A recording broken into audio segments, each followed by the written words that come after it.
face lifting. He decided to stay where he was until he could catch her eye. They were both tall enough to see over the heads of a normal crowd.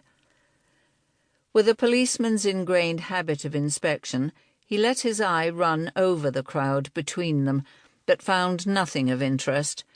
It was the usual collection.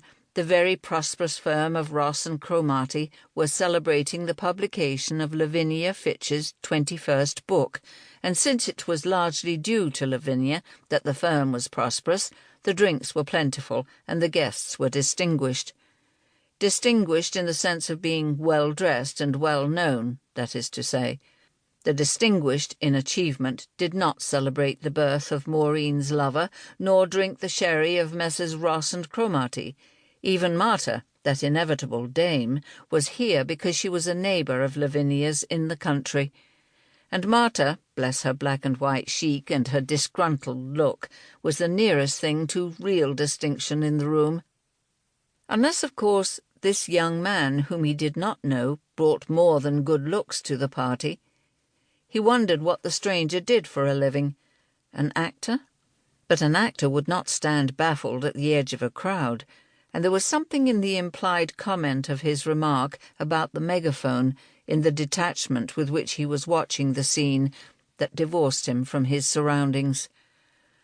Was it possible, Grant wondered, that those cheekbones were being wasted in a stockbroker's office? Or was it perhaps that the soft light of Messrs. Ross and Cromarty's expensive lamps flattered that nice straight nose and the straight blonde hair, and that the young man was less beautiful in the daylight? "Perhaps you can tell me," said the young man, still not raising his voice in emulation, "which is Miss Lavinia Fitch?" Lavinia was the sandy little woman by the middle window. She had bought herself a fashionable hat for the occasion, but had done nothing to accommodate it, so that the hat perched on her bird's nest of ginger hair as if it had dropped there from an upper window as she walked along the street. She was wearing her normal expression of pleased bewilderment and no make-up. Grant pointed her out to the young man. "Stranger in town?" he said, borrowing a phrase from all good Westerns.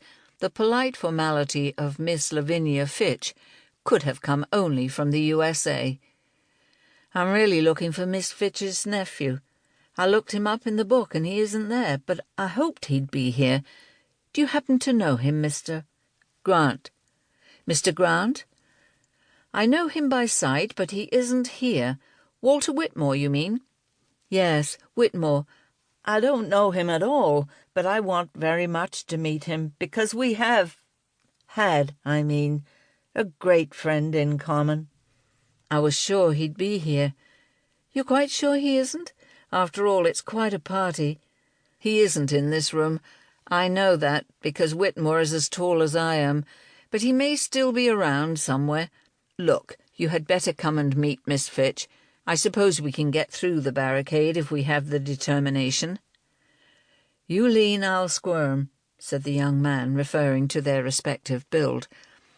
"This is very kind of you, Mr. Grant," he said, as they came up for air halfway, wedged tightly together between the hedged elbows and shoulders of their fellows, and he laughed up at the helpless Grant, and Grant was suddenly disconcerted.